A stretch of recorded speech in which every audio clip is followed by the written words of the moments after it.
Whether you're trying to set yourself apart on social media or you just want to be able to get a little bit more creative, cloning yourself in your photos is a really fun way to just do something different. And being able to do it without any Photoshop is also a big benefit because you don't want to take all the time to learn it. It's just a big thing. So today I'm going to be telling you what you need as well as how you can be cloning yourself without Photoshop.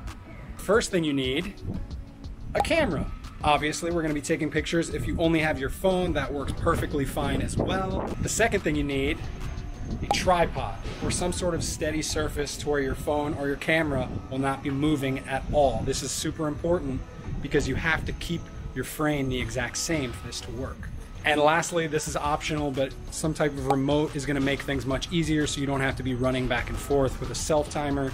It's just helpful. As you are out and about in your everyday life and you stumble across a frame that you think will be particularly photogenic, set up your camera with your tripod just like so. You want to be sure that whatever your background is, the lighting is not going to do a lot of shifting, because if it changes when you're blending the photos together later, it's going to be obvious that it's two different photos. So be sure that it's like a plain wall or something where the background will not be changing. Once everything's set up, you can just start shooting photos. One thing to keep in mind is that you don't want to be overlapping on each individual frame. So stand all the way to the right side of the frame, and then in the next one, move over, stand all the way to the left side.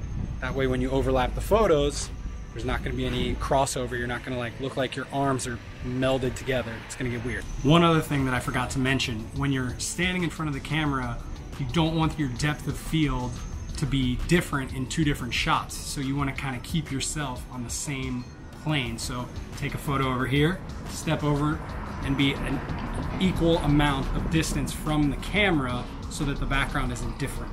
Does that make sense? It's always going to be a little bit easier to shoot these horizontally just because it gives you more space in the frame to stand on either side, but you can definitely still do a vertical photo if you want to do more of a portrait style like you would for Instagram.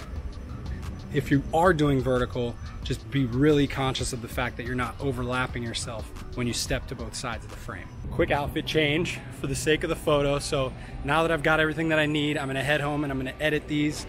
When you are editing the pictures, you wanna be sure that you apply all of the exact same edits to them so that they don't look different when you're overlaying them. Okay, so I am home now. I just edited the photos. Next, we're gonna pull them up on our phones. The app that you need is called Over, O-V-E-R. Let's jump over there. Okay, so once you have the app opened up, you're gonna go down to the bottom, hit this yellow plus button.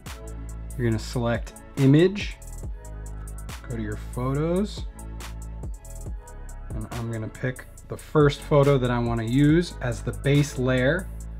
And I'm just gonna leave it as the size that it is, but this app's awesome because you can pick all kinds of different templates. So if you want like a YouTube video or a thumbnail or a Instagram portrait, you can do that.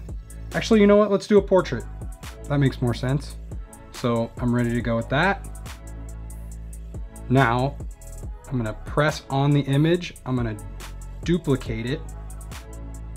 I'm gonna press on it again, and I'm gonna replace it with my secondary image.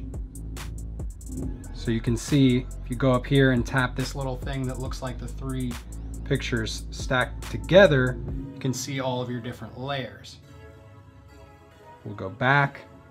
Now I'm gonna go over to mask at the bottom of the screen, and I'm gonna click the second one over from the left. It's a little bit less harsh, and all I'm gonna do is just paint, and that's getting rid of the top layer, erasing all of that so that they end up being blended together as one photo. Let's do it one more time with a different one. So we add the image. We're gonna start with a taller one this time.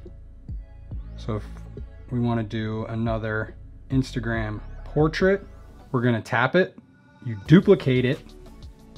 So there you see, I have the two layers.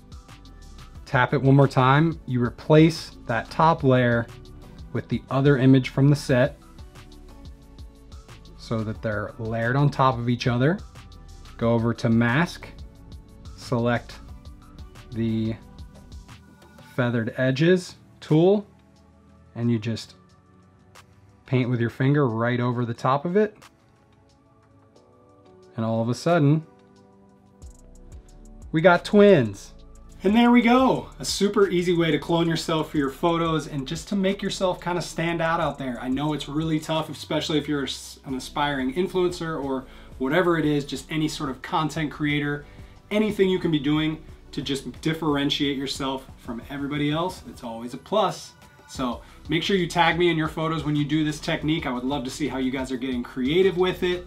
Also, be sure to follow me on Instagram to see how I use this tool as well as all kinds of other things. Anytime you guys have a question about what I'm doing or how I'm doing it, shoot me a DM. That's the best way to get in touch with me. I'll see you guys next time. Let me know if you enjoyed it. If you did, hit that thumbs up.